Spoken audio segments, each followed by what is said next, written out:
Hello everyone, this is professor Shahida Bawa. आज जो हम टॉपिक कवर करेंगे वो है कॉरपोरेट फिलेंथ्रोपी। जब हम बात करते हैं कॉरपोरेट फिलेंथ्रोपी की, तो philanthropy had come from the Greek word, it's derived from the Greek word okay, that is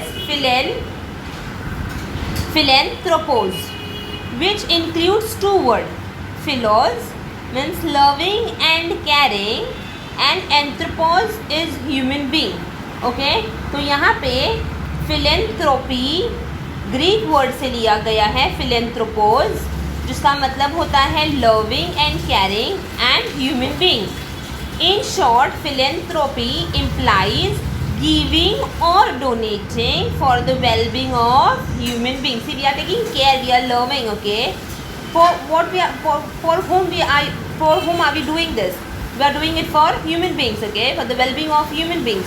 So philanthropy is nothing but we can say that it's an act of charity, that is giving donations to public welfare. एकदम short में बोल दिया है, corporate philanthropy एक act है of charity that is giving donations to public welfare. Okay, अब यहाँ पे हम मॉडल्स देख लेते हैं, models of implementation of CSR.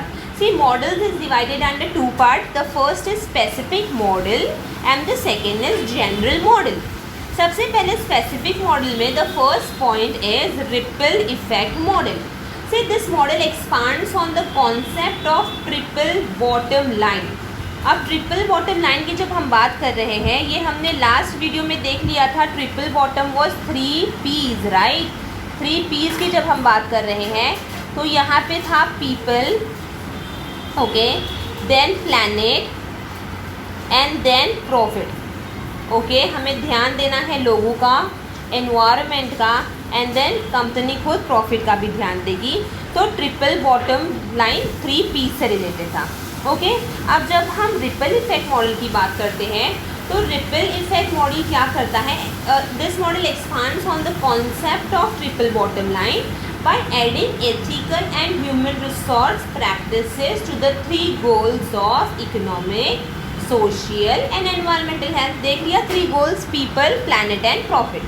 Alright, अब यहाँ पे क्या होता है, सी एनवायरमेंटल कंसर्न्स की जब हम बात करते हैं तो वो प्रॉपर मेजरमेंट लेना पड़ता है ना, कि वेस्ट पॉलिसीज़ जो भी है वो अवॉइड करो, वो इरेडिकेट करो, है ना. And then again we can say that this model does not explore in detail what to do and how to do.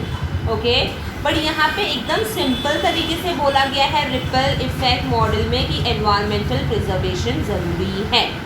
Done. Next is model of sustainable development. See model of sustainable development, ये model state करता है कि भाई हमें तो sustainable development लाना है. What is sustainable development, जो हम फ्यूचर का फ्यूचर के बारे में जब हम सोचते हैं हम उसे सस्टेनेबल कहते हैं, सस्टेनेबिलिटी कहते हैं, है ना. तो ये 4 एक्शन से लिए जा सकते हैं. सबसे पहले तो हमें अपनी इकोनॉमिक एक्टिविटी जो है भाई वो मेंटेन करनी है, फिर हमें कंजर्व करना है एनवायरनमेंट, फिर थर्ड है हमें इंश्योर करना है सोशल जस्टिस हो रहा है, और फोर्थ हमें डेवलप करना है हमारा कल्चरल वैल्यूज़. ठीक है, तो मॉडल ऑफ सस्टेनेबल डेवलपमेंट में 4 पॉइंट्स मेजर रखेंगे. इकोनॉमिक एक्टिविटी को तुम लोग मेंटेन करोगे, कंजर्व करोगे एनवायरनमेंट, इंश्योर करोगे कि सोशल जस्टिस है, and the last is cultural values. Alright, third point is corporate social responsibility 2.0 model. This model is concerned with the designing and adopting an inherently sustainable as well as responsible business model. यहाँ पर क्या हो रहा है, clearly concern कर रहा है कि भाई प्रॉफिट तो मेरा मोटिव है, पर प्रॉफिट के साथ में मुझे क्या ध्यान में रखना पड़ेगा, मुझे मेरा environmental conservation will be my major priority. Alright, तो CSR 2.0 मॉडल में प्रॉफिट तो होगा, पर सबसे ज़्यादा क्या इंपॉर्टेंट होगा, conservation of environment. Alright, next is CSR model with best goodness of fit. Best goodness of fit का मतलब है अकाउंटेबिलिटी. ठीक है, जो भी मेरे शेयर होल्डर्स हैं, जो भी मेरे डिबेंचर होल्डर्स हैं, मुझे I am it's my responsibility कि मुझे डिस्क्लोज करना है जो भी मेरा बैलेंस शीट है, जो भी मेरा प्रॉफिट एंड लॉस है, मैं उन लोगों को अच्छे तरीके से बता सकूँ। Okay, next is transparency. मुझे मेरे बिजनेस में कोई भी हेराफेरी नहीं करनी है।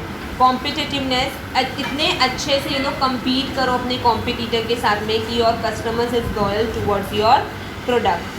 And then you have your responsibility towards your employees, towards the government also, towards the supplier also. Okay, तो यहाँ पे मैं क्या करी हूँ, मेरा बेस्ट गुडनेस ऑफ फिट करी, मतलब मैंने अपने शेयर होल्डर्स को नाराज़ नहीं किया, ठीक है। मैंने उन लोगों को सारी अकाउंटेंसी जो थी वो अच्छे तरीके से बताई है, डिस्क्लोज की है, मतलब मैंने क्या किया है, मैंने ट्रांसपेरेंसी रखा है ना। कंपटीटर के साथ में I am competing, and the last is I am responsible towards the suppliers, towards the government as well as towards the society. All right, next is reference model. See, when I speak about reference model again क्या होगा कि हम help कर रहे हैं, ठीक है, कि सस्टेनेबल कर सके। At least all of a sudden हम कुछ भी ये नहीं सोच सकते कि हाँ फाइन मुझे है ना पूरा जो एरिया है वो क्लीन करना है, एक दिन में ये पॉसिबल नहीं है ना। तो मतलब तुम लोग क्या करोगे, स्टेप बाय स्टेप जाओगे।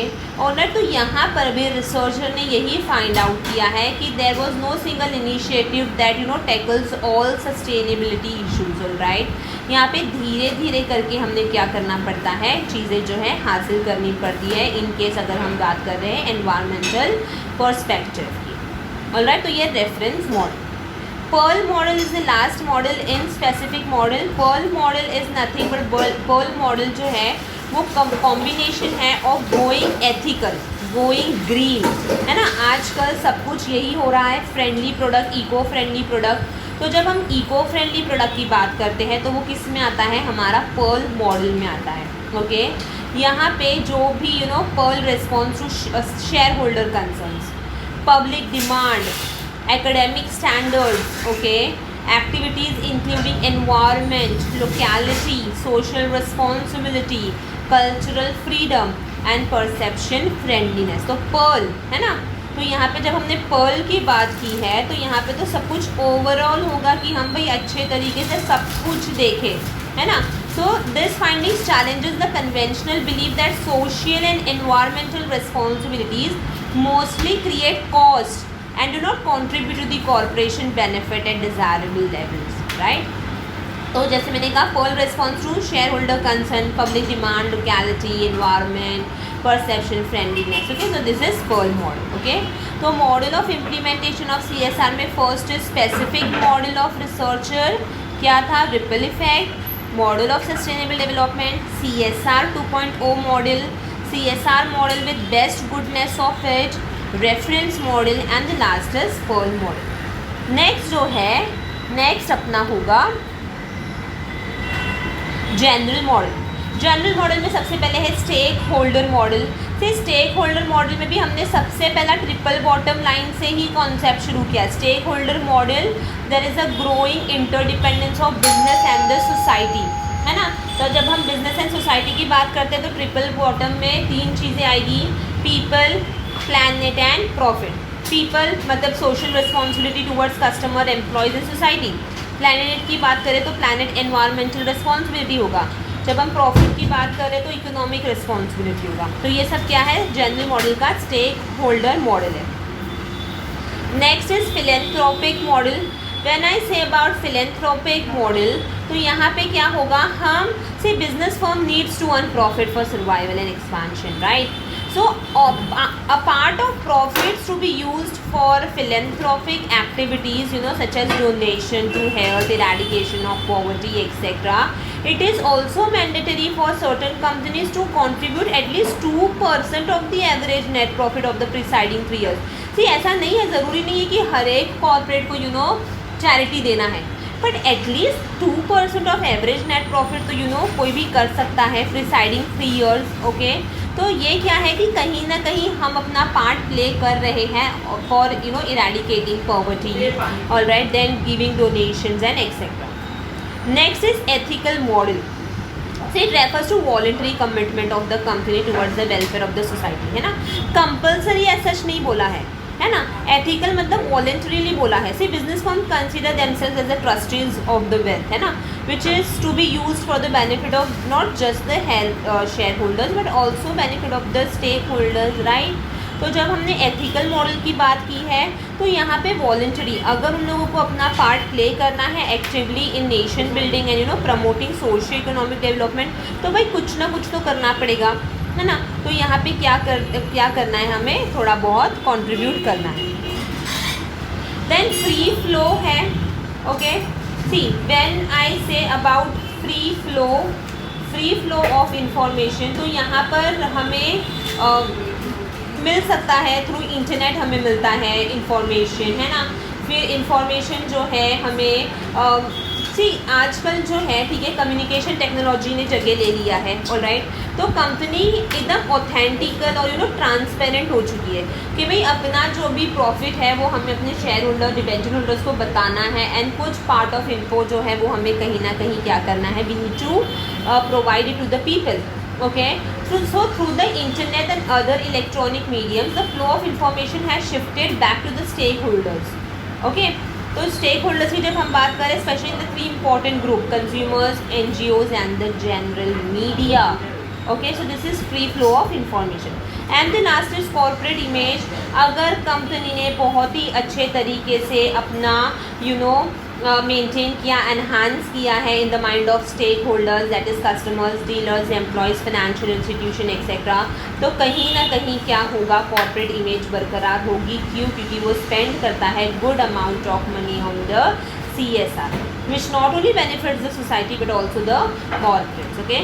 तो ये था general model, that is stakeholder model, philanthropic model, ethical model, free flow of international, free flow of, यहाँ पे मिस्टेक हो गई है, इंटरनेशनल नहीं है, फ्री फ्लो ऑफ इंफॉर्मेशन है, and the last is corporate image, okay. तो I guess ये जो टॉपिक था कॉर्पोरेट फिलेंथ्रोपी वो बहुत ही अच्छे तरीके से समझ में आया होगा। If yes, do like, share and subscribe my channel. Thank you for listening and watching the video.